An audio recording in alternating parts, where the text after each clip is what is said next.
guud ahaan dalka Somaliland ayaa maanta looga dareeray salaada roob doonta taasoo dadku isugu soo bixeen goobaha fagaarayaasha iyo masaajidada waaweyn.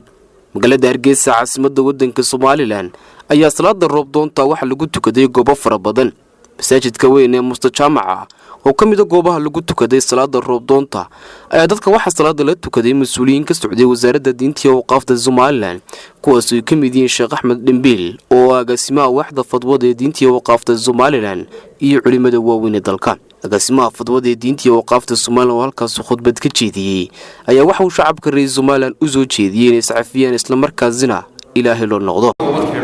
ummadena dadka dhamaantii inay toobad keenaan oo wixii dambiye galeen ay ka toobad keenaan looga baahan yahay.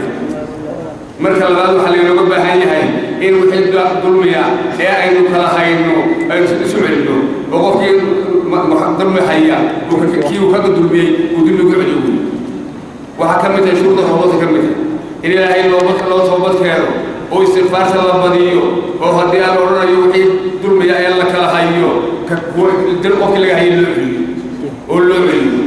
maxaa yeelay waa waxyaalaha nabiga kale ka mid ah waxyaalaha roo kale kaga ciyaabay ka mid ah waxyaalaha roo dilo oo mid ah rasuul bino ee cadaalad ma soo walamin oo cadaalad ay dhacdo roo laga marxiyo haddii sagada xoolaha la bixin waayo waxyaalaha roo kale kaga ciyaabay ka mid ah roo ku dilo loo dhigaaway. marka waxa loo intaas oo baan u hadiyayno وهو الذي يرسل رسول من بعد ما قرضوا ويشرح بدون الحمد لله إلهي ربك حدود الشيء مركب موساد يركض dhinaca kale imaamka masaajidka Mustaqbalka Cabdiraxmaan Sheekh Yaasiin oo isna halkaas ka jeediyay khudbad dhinacyo badan taabanaysa ayaa waxa uu yiri halka makhluuqa kale marka wax weydiisato maalinta labaad dariiqa kaaga baydaya إلهي سبحانه وتعالى أدعوني أستجب لكم. أنا نعبر أي بريء.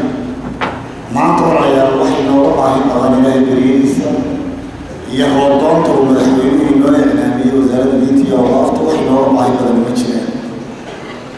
حتى إلهي بريء وإنه أول هو ينفش مراينا وهي والله نصقامون وإنك يدريو ذي من ينعون. بارك الله فيكم. إلهي حكمتي نعمة إلهي